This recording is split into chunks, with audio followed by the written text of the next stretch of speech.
Dans cet exercice, il est important de bien connaître sa leçon parce qu'il fallait justifier les réponses en utilisant les informations données par le schéma.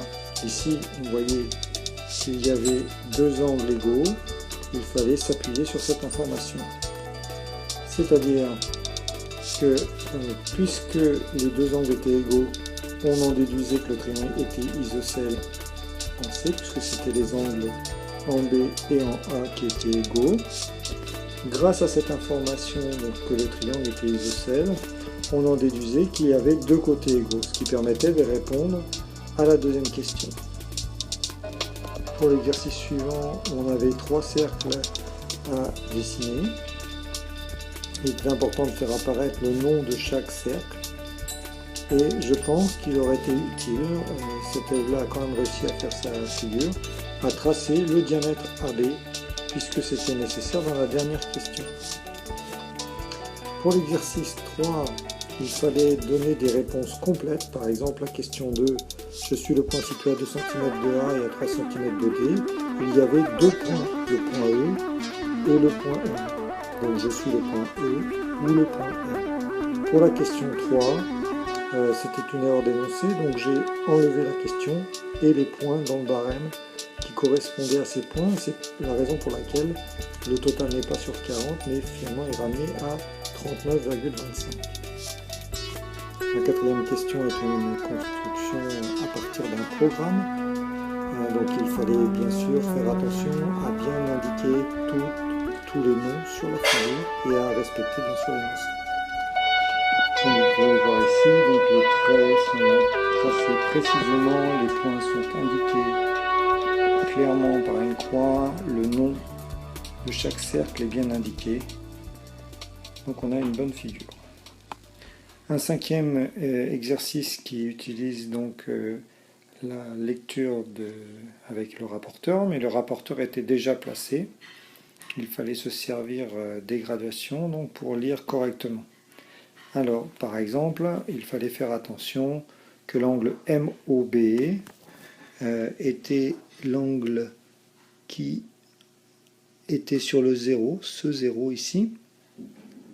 Et donc on lisait dans ce sens-là les graduations jusqu'à 60 et 60 et quelques degrés, donc 65 ici.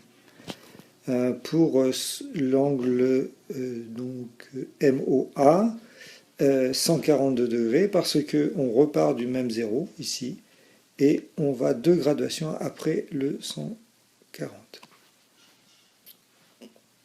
Pour le dernier calcul, enfin, la dernière lecture, ça nécessitait un calcul, donc il fallait l'indiquer comme c'était demandé dans l'énoncé.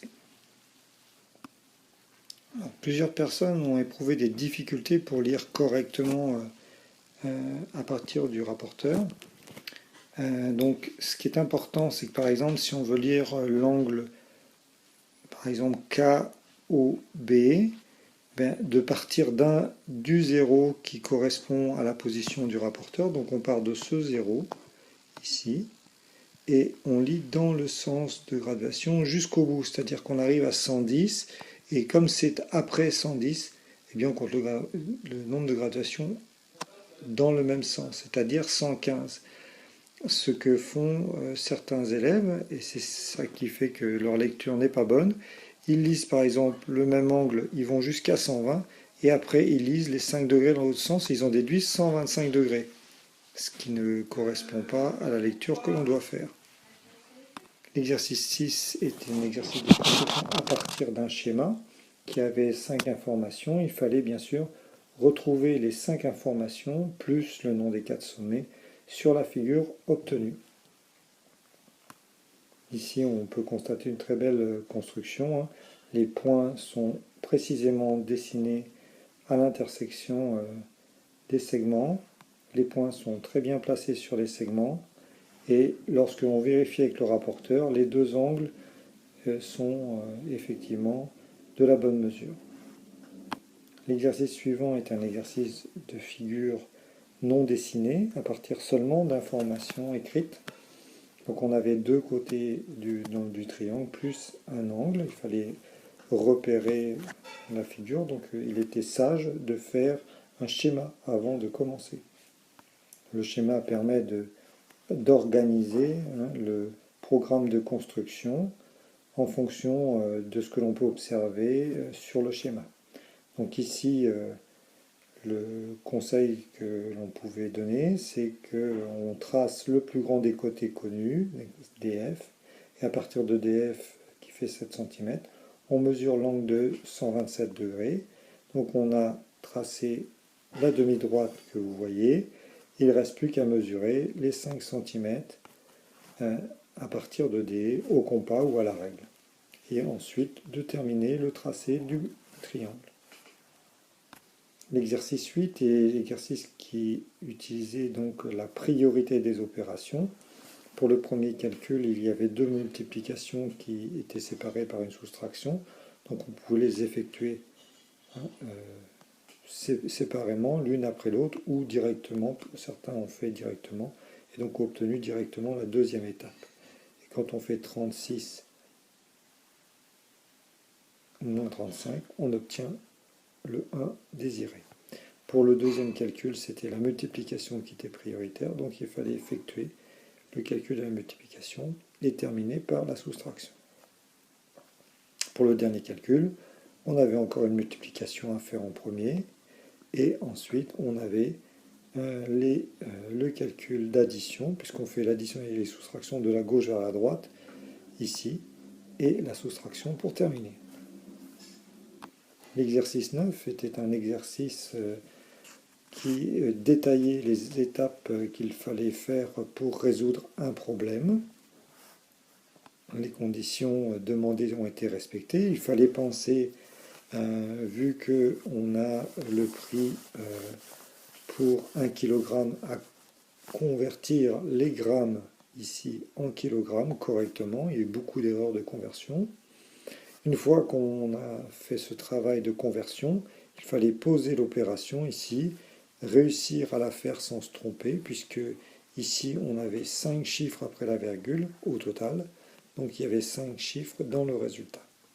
Le calcul en ligne, comme demandé, et le résultat ici, il n'était pas indispensable de mettre la valeur exacte, puisque lorsque l'on paye quoi que ce soit chez un commerçant, on paye avec 2 chiffres après la virgule, donc 2,21 $ aurait suffi comme réponse.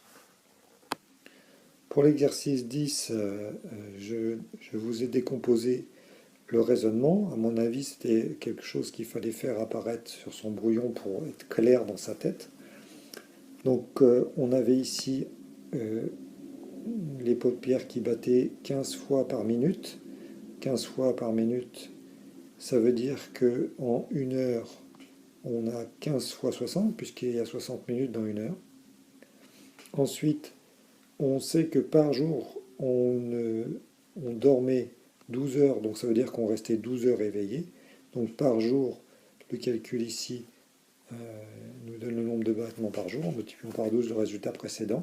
Une fois qu'on a le nombre de battements par jour, on multiplie par le nombre de jours qu'il y a dans une année pour avoir le nombre de battements sur un an.